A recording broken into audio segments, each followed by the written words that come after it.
তো তোমরা যদি এই স্ট্র্যাটেজি ফলো করো ভাই, আমি ধরে নিলাম তোমার কিচ্ছু শেষ হয় নাই, তুমি কিচ্ছু পারো না, তো তুমি জাস্ট আজকে থেকে শূন্য থেকে শুরু করো, তাহলে দেখবা যে তোমার আগামী 2 মাসের মধ্যে তোমার অবস্থানটা কি হয়। তুমি নিজেই নিজের জন্য মোটিভেশন হয়ে যাবা এবং তোমার এই টেস্ট বলো বা তোমার এসএসসি বলো, সেখানে র্যাঙ্ক করে যাওয়া তোমার কোনো ব্যাপার হবে না ভাই। তোমরা যারা এখনো সবার রংপুরে যারা আছো, যারা সিদ্ধান্ত নিতে পারতেছো না, তারা মোটামুটি আমাদের অফলাইন শাখায় যোগাযোগ করতে পারো, অথবা কেউ অনলাইন ইন্টারেস্টেড হলে অনলাইনেও যোগাযোগ করতে পারো। আমাদের অনলাইন অফলাইন দুইখানেই ব্যাচ চলতেছে, রংপুরে শহরে ইঞ্জিনিয়ার পাড়া এবং মাহিগঞ্জে আমাদের দুটা শাখায় ব্যাচ চলতেছে এসএসসি 26-এর। তো তোমরা নিজেরা চলে, এবং এই ব্যাচের বিশেষত্বটা কি ভাই, এই ব্যাচে আমরা স্বল্প সংখ্যক স্টুডেন্ট, একেবারে স্বল্প সংখ্যক স্টুডেন্ট নিয়ে, এবং প্রত্যেকটা ব্যাচে আমাদের কিন্তু আলাদা মেন্টরশিপ আছে, যে হচ্ছে তোমাদের এইখানে যে মেজি মেন্টর তোমাদেরকে সবকিছু ধরাই দিবে, সবকিছু বুঝাই দিবে, এই জিনিসগুলো পার্সোনাল মেন্টর, তোমরা ফোন দিয়ে একবার 1-to-1 কথা বলতে পারবা, ঠিক আছে? প্রয়োজনে তোমরা এই জন্য আমাদের সাথে যোগাযোগ করতে পারো, ঠিক আছে ভাই? আচ্ছা, এই গেল হচ্ছে। আসসালামু আলাইকুম সবাইকে, ওয়েলকাম টু অদম্য একাডেমি। আমি মোহাম্মদ হাসিন আরমান রৌদ্র, পড়ালেখা করতেছি রুয়েটে। তো আজকে আলোচনা করবো এসএসসি 26-27 নিয়ে, বিশেষ করে এসএসসি 26, 27-এর যারা আছো তারা যদি জিনিসগুলো বুঝতে পারো, দেখো, তাহলে তোমাদের জন্য অনেক কাজে লাগবে, জিনিসগুলো তোমরা অ্যাডভান্স থাকতে পারবা। যে কোনো কিছুতে ভালো করার জন্য মেইন কাজ হচ্ছে পরিকল্পনা করা। একটা যুদ্ধে যাওয়ার সময় যেমন আর্মিরা যেটা করে, যে একটা পরিকল্পনা, প্রপার একটা পরিকল্পনা, তুমি কতটুকু যুদ্ধ করতেছো, কতটুকু শ্রম দিচ্ছ, এটার চাইতে গুরুত্বপূর্ণ তোমার পরিকল্পনাটা কিরকম। হুদাই কিন্তু খাটে লাভ নাই। চালাকের কাজ হচ্ছে যারা মোটামুটি কোয়ালিটি ফুল পরিশ্রম করবে এবং সেখান থেকে একটা ভালো ফল নিয়ে আসবে। তো তোমাদেরও সেরকম কাজ করতে, তোমাদের এখন মেইন যেটা কাজ, দেখো তোমরা অর্ধবার্ষিকে কি করছো না করছো, এগুলা সব ফেল মারছো না কি করছো বাদ দাও, ঠিক আছে? এসএসসিতে সবচেয়ে বেশি নজিরবিহীন উদাহরণ পাওয়া যায়, যে দেখা যাচ্ছে যে শেষ সময় এসে খুব ভালো মতো পড়ে বোর্ডে র্যাঙ্ক করে গেছে। আমি মিথ্যা কথা বলতেছি না ভাই, আমাকে গালিগালাজ করে লাভ নাই, তোমরা এই ব্যাপারগুলো ঘেটে দেখতে পারে। কিন্তু রেশিওটা সব এক্সামেই হয়, কিন্তু এসএসসিতে সবচেয়ে বেশি হয়। কেন হয় ভাই? কারণ এসএসসিতে তুমি যতটুকু তোমার পরিকল্পনা করবে, সেই অনুযায়ী খুব ভালো মতো একটা ফল নিয়ে আসা যায়। দেখো, তোমার এখন মূল কাজ যেটা হবে, যে একটা প্রপার রুটিন তৈরি করা ভাই। যা হয়েছে হয়েছে, তোমার যা জীবনে হয়ে গেছে, আমি এই জন্য ভিডিওটা করতেছি ভাই, যাতে তোমরা এখান থেকে একটু মোটিভেটেড হইতে পারো, যে তোমার যত কিছু হয়েছে তুমি এখন একটা প্রপার রুটিন তৈরি করো, যে দিনে তোমার জন্য অ্যাটলিস্ট 6 থেকে 7 ঘন্টা পড়তে পারি। এখন দেখো, টেস্ট এক্সাম তো সামনেই আছে, হ্যাঁ, এখন তো তোমাদের স্কুল চলতেছে। সো যারা মর্নিং শিফটের আসো, দেখা যাচ্ছে সকাল 8টার দিকে স্কুল চলে যাইতে হচ্ছে, 12টা-1টা পর্যন্ত স্কুল হচ্ছে, তারপর মোটামুটি প্রাইভেট থাকছে। তো তোমার মেইন কাজ থাকতে হবে যে যারা মর্নিং শিফটের আসো, তারা মোটামুটি ঘুমের সাইকেলটাকে মোটামুটি ঠিক করবা, ঠিক আছে? মোটামুটি জন্য 11টা থেকে 12টার মধ্যেই ঘুমায় যাও। এবং যারা ডে শিফটের আসো, তারা চেষ্টা করবা ভোরবেলা উঠে এটা পড়ার, মানে তোমার অ্যাটলিস্ট যেন দিনে 6 থেকে 7 ঘন্টা কোয়ালিটি ফুল, এই 6 থেকে 7 ঘন্টা তোমার জন্য পড়াশোনা হয়, ঠিক আছে? এই ব্যাপারটা গেল একটা। আচ্ছা, এখন তারপর প্রাইভেটে ফোকাস করা। অনেকে প্রাইভেট পড়ছে একসাথে বন্ধুদের সাথে, বন্ধুরা আগায় গেছে, এখন দেখেছে প্রাইভেটে রিভিশন করাচ্ছে, সো তোমার ওই জায়গাটায় গ্যাপ থেকে গেছে, তো তুমি আর ওখান থেকেও সরতেছো না। তো একই জায়গায় হচ্ছে যে এইরকম যদি অবস্থা হয়ে থাকে, তো প্রাইভেট থেকে সরে এসে নতুন নিজে একটা ব্যাচ খুলতে হবে, সেখানে ব্যাচে আমার পড়াশোনা করতে হবে, প্রয়োজন অনলাইনে কোর্স করতে হবে, অথবা যেখানেই তুমি ভালো বোঝো না কেন ভাই, সেই দিকে তোমার আগাইতে হবে, নিজের ভালো বুঝতে হবে। তো প্রাইভেটে ফোকাস করতে হবে ভাই, এই ব্যাপারটা গেল। আচ্ছা, এখন প্রাইভেটে ফোকাস করার পর কি করবো? প্রাইভেটে ফোকাস করার পর আমার শুধু বসে থাকলে হবে না ভাই, আমার একটা প্রপার নোট তৈরি করতে হবে, প্রপার নোট। তো তোমার এখন টোটাল যতগুলো সাবজেক্ট আছে, এই 4টা জিনিস ভালো মতো মেনটেন করতে হবে। 5 নাম্বার যদি আরেকটা জিনিস স্টার্ট দিয়ে বলি, সেই জিনিসটা হচ্ছে তোমার দিনে অ্যাটলিস্ট থেকে 2 থেকে 3টা সাবজেক্ট পড়া। 3টা যদি বেশি মনে হয়, 2টা সাবজেক্ট পড়া। আমি সবসময় দিনে 2টা করে সাবজেক্ট পড়তাম, 3টা পড়তে পারতাম না ভাই, আমার কুলাইতো না। তো 2টা করে সাবজেক্ট পড়বা, যার বেশিগুলো আছে সে 3টা করে সাবজেক্ট পড়ো, কিন্তু যেন কোয়ালিটি ফুল পড়াশোনা হয়। এবং একটা চ্যাপ্টারে, যেমন আমার রিসেন্টলি ব্যাচে, আমি কিন্তু যেমন ফিজিক্সে একটা চ্যাপ্টারে যেমন থিওরি শেষ করতে 2 থেকে 3 দিন লাগে খুব ভালো মতো, আর 2 দিন যদি প্রবলেম সলভ করে 5 দিনে কিন্তু একটা অধ্যায় শেষ হয়ে যায়। তো সেই হিসেব করে তুমি যেতে দেখো, তোমার কিন্তু টেস্টের আগেই, অনেক স্কুলে নভেম্বর-ডিসেম্বরের টেস্ট, তো টেস্টের আগে কিন্তু ভালো মতো প্রিপারেশন শেষ হয়ে যাইতেছে ভাই। তুমি যে এখন থেকেও শুরু করো, আর যার প্রিপারেশন ভালো আছে সেই টাইপটা কি করবা, সে এই টাইপটার মধ্যে ভালো মতো রিভিশন দিবা, কমপ্লেক্স প্রবলেম অ্যানালাইসিস করবা, ঠিক আছে? তো এই ব্যাপারটা কিন্তু তোমার গেল। এখন আসো যে আমরা ভাই আসলে কিভাবে পড়বো। হ্যাঁ ভাই, এখন কিভাবে পড়বো? ধরো তুমি ফিজিক্স নিয়ে বসছো, তুমি কি নিয়ে বসছো ভাই? ফিজিক্স নিয়ে বসছো। ফিজিক্সের ক্ষেত্রে তুমি প্রথমে কি করবা ভাই? ফিজিক্সের ক্ষেত্রে তোমার সর্বপ্রথম তো একটা খাতা থাকতে হবে ফিজিক্স আলাদা, ঠিক আছে? ধরো তুমি যার কাছে প্রাইভেট পড়তেছো, 5 দিন সময় নেবে, তুমি যার কাছে এখন নতুন ব্যাচ শুরু করতেছো বা কি করতেছো, তাই বলবো যে ভাই আমাকে একটু মোটামুটি তাড়াতাড়ি শেষ করতে হবে, কিন্তু এমন না যে তাড়াহুড়ো অনেক কিছু স্কিপ হয়ে যাবে, সবকিছুই মোটামুটি যেন আমার বোর্ডে আমি যেন ভালো করতে পারি এইভাবে।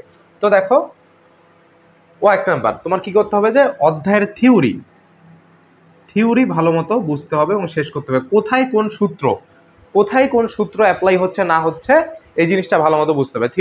থিওরি হচ্ছে ব্যাপারটা কি, যে তোমার কোন ওই সূত্রটা কই থেকে আসলো, নট প্রতিপাদন, কই থেকে আসলো এবং এই সূত্রের প্রয়োগ। আর মোটামুটি কি থিওরিটা ভালো হলে আমার ক ক্ষয়ের এখানে আমার কত পার্সেন্ট হয়ে যাবে ভাই, 80% হয়ে যাবে। এবং বাকি কিছু জিনিস যেটা এইখানেই হয়ে যায় কিন্তু নিজে একটু পড়া লাগে, এটা আমরা পরবর্তীতে পড়বো, সেই ব্যাপারেও আসতেছি। ঠিক আছে, থিওরি। আচ্ছা, তারপরে আসা হচ্ছে সূত্র বা ফর্মুলা। ঠিক আছে, প্রত্যেকটা অধ্যায়ে যে ফর্মুলা আছে এই ফর্মুলাগুলোর পর অনেক ধরনের রূপ আছে যেটা বিভিন্নভাবে করা যায়। ঠিক আছে, তো এই ফর্মুলাগুলো আমার ভালো মতো থাকতে হবে এবং ভালো মতো এই ফর্মুলাগুলো আমাকে নোট ডাউন করতে হবে। ঠিক আছে, এই ফর্মুলাগুলো আমার ভালো মতো নোট ডাউন করতে হবে। এই জন্য তোমার যে নোট খাতাতে থাকবে একটা অধ্যায় যখন পুরোপুরি শেষ হয়ে গেল এবং প্রত্যেকটা ফর্মুলার সাথে কিন্তু আমার ওই রিলেটেড ম্যাথগুলো আমরা দেখবো। ঠিক আছে, ওই রিলেটেড ম্যাথ আমার বইয়ে যেটা ম্যাথ আসুক বা তুমি যে স্যারের কাছে ভাইয়ের কাছে পড়তেছো ওই নোটটা আছে ওইটা, এবং প্রতিদিন যেটা পড়াচ্ছে ওই পড়াটা বাসায় এসে পড়বো। অ্যাটলিস্ট 30 মিনিট দেখবো। কতক্ষণ দেখবো ভাই?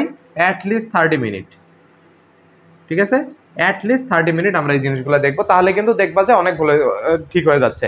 কারণ তুমি যা পড়বা তুমি তো ভুলবো ভাই, যে যত বেশি পড়বে সে তত বেশি ভুলবে, কিন্তু এই ভুলাটা যেন পরবর্তীতে একটা রিভিশনেই মনে পড়ে যায়।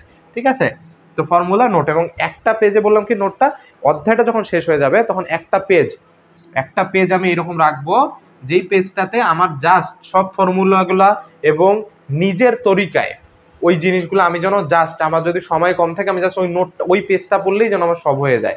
ঠিক আছে, এইরকম একটা নোট আমার ওইখানে বানাইতে হবে। প্রয়োজনে ওইখানে বিভিন্ন লাইন, যে গুরুত্বপূর্ণ লাইনগুলো আমরা লিখবো 1 থেকে 2 পেজে। আচ্ছা, তারপর আমার এই পর্যন্ত হয়ে গেছে ভাই। তারপর আমি কি করবো ভাই? তারপর আমি আসবো হচ্ছে সিকিউ সলভিং এ। সিকিউ কতগুলো সলভ করবো ভাই? তুমি এটা যে কোনো একটা টেস্ট পেপার নিও, টেস্ট পেপারের মেইড ইজি, মানে টেস্ট পেপারের মূলটা না, যেখানে হচ্ছে তোমার সব অধ্যায় স্কুল ক্যাডেট ট্রেডের সব প্রশ্ন থাকে, তোমার যেখানে মেইড ইজি, যেখানে উত্তরপত্র, যেটা অধ্যায় ভিত্তিক উত্তরপত্র চ্যাপ্টার ওয়াইজ, তো ওইটার আমি অ্যাটলিস্ট 15 থেকে 20টা সিকিউ সলভ করবো। 15 থেকে 20টা থেকে ঘাবড়ার কিছু নাই ভাই। তুমি যদি অধ্যায় থিওরি ভালো মতো হয়ে থাকে 1.5 ঘন্টাতে এটা শেষ করতে পারবা। কিভাবে? 15 থেকে 20টার মধ্যেই দেখবা হচ্ছে রিপিটেড জিনিসপাতি আছে বারবার একটু পর পর, তো রিপিটেড জিনিসপাতি করবা না। এবং এই জিনিসটা যে কয়টা জিনিসপাতি তোমার নতুনত্ব মনে হচ্ছে বা যে আগেও করা আছে সেটা এখন করতেছো, সেই জিনিসগুলো হাতে করবা। এবং একবার যেটা হাতে করলো ওটা তো দ্বিতীয়বার হাতে করার দরকার নাই। ঠিক আছে, এই গেল আমার প্রথম। এবং টেস্ট পেপারে যখন প্রথমবার করে ফেললা, টেস্ট পেপারে ওই অধ্যায়ের উপর একটা স্টার দিবা, তাতে বুঝবা যে একবার হয়েছে। পরের বার যখন করবা আরেকবার স্টার দিবে। অ্যাটলিস্ট যেন তোমার এসএসসির আগে 3 থেকে 4 বার যেন এটা শেষ হয়ে যায়। ওকে, এবং প্রত্যেকবার দ্বিতীয়বার যখন করবা তখন আরো কয়েকটা সিকিউ একটু বেশি করবা। এই গেল তোমার প্রপার। এবং সিকিউ করার পরে আমরা মোটামুটি কিসের দিকে যাবো? আমার সিকিউ করার পরে কিন্তু এই অধ্যায়ের আমার মোটামুটি সবকিছু শেষ। তারপর আমরা মোটামুটি একটু এমসিকিউ দেখবো ওই অধ্যায় থেকে। ঠিক আছে, এমসিকিউ দেখবো বিগত সালের টেস্ট পেপার থেকে। ঠিক আছে, বিগত বছরের আমরা এমসিকিউ দেবো, গাইড বা টেস্ট পেপার থেকে যেটাই হোক না কেন। তুমি যদি প্রপারলি এইটা যদি করো, এখান থেকে একটা অধ্যায় তোমার শেষ করতে মোটামুটি 4 থেকে 5 দিন লাগবে ভাই। 4 থেকে 5 দিন।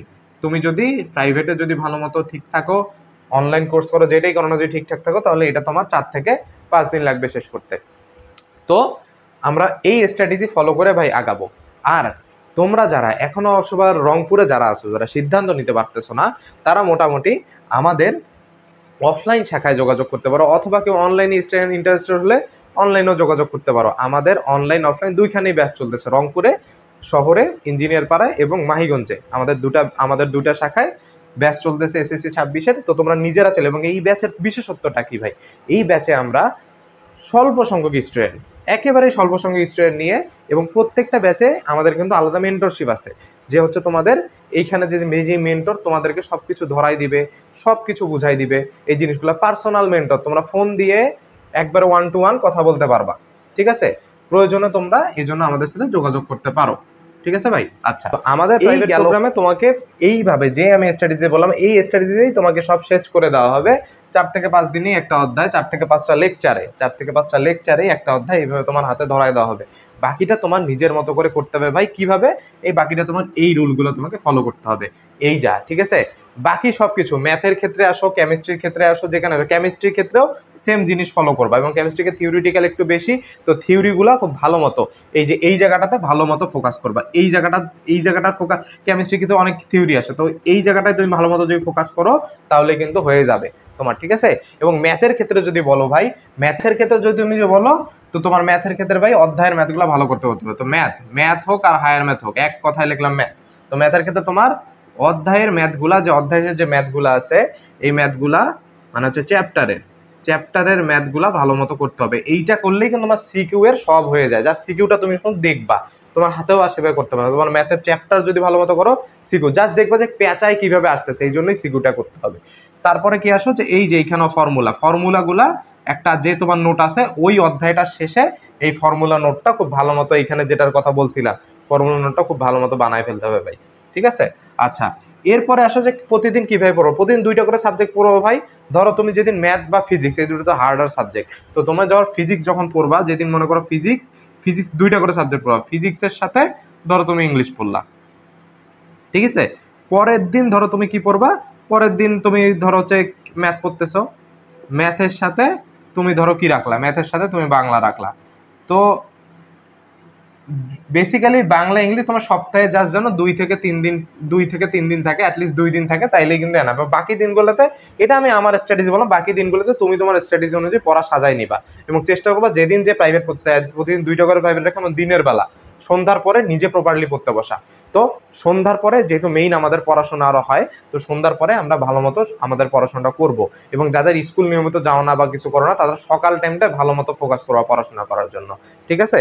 আচ্ছা, তো এই ছিল ভাই আমাদের প্রপার আলোচনা যে আসলে তোমরা কিভাবে তোমাদের এখন পড়াশোনাটাকে গোছাবা। তো তোমরা যদি এই স্ট্র্যাটেজি ফলো করো ভাই, আমি ধরে নিলাম তোমার কিচ্ছু শেষ হয় নাই, তুমি কিচ্ছু পারো না, তো তুমি জাস্ট আজকে থেকে শূন্য থেকে শুরু করো, তাহলে দেখবা যে তোমার আগামী 2 মাসের মধ্যে তোমার অবস্থানটা কি হয়। তুমি নিজেই নিজের জন্য মোটিভেশন হয়ে যাবা এবং তোমার এই টেস্ট বলো বা তোমার এসএসসি বলো, সেখানে র্যাঙ্ক করে যাওয়া তোমার কোনো ব্যাপার হবে না ভাই। সো পড়ালেখাটাকে থ্রোলি বুঝে খুব ভালো মতো এখন থেকে আমাদের কি এই রুটিন তৈরি করো। তুমি যেই রুটিন তৈরি করবা, এই রুটিনটা কখনো 100% তুমি পূরণ করতে পারো না, কেউই করতে পারে না এই দুনিয়াতে রুটিনে 100%। তো এই রুটিনটার ফলো কেউ 100% করতে পারবে না, তুমি যদি 80%ও করতে পারো ভাই, সেটাই তোমার জন্য অনেক। এই জন্য রুটিনটাকে একটু কঠিন ভাবে তৈরি করবা, যাতে কিছুটা হলেও পূরণ হয়। রুটিন পূরণ হচ্ছে না দেখে হতাশ হয়ে যাওয়া যাবে না ভাই, ডিপ্রেশনে যাওয়া যাবে না। ডিপ্রেশন কথাটাকে জীবনের এখন থেকেই মুছে ফেলতে হবে, সামনে অনেক বড় কিছু অপেক্ষা করতেছে। সো আজকে এই পর্যন্ত। আমাদের চ্যানেলটা যদি তোমাদের ভালো লাগে সাবস্ক্রাইব করতে পারো ভাই, এবং যে কোনো প্রয়োজনে আমাদের সাথে যোগাযোগ করতে পারো। ধন্যবাদ সবাইকে।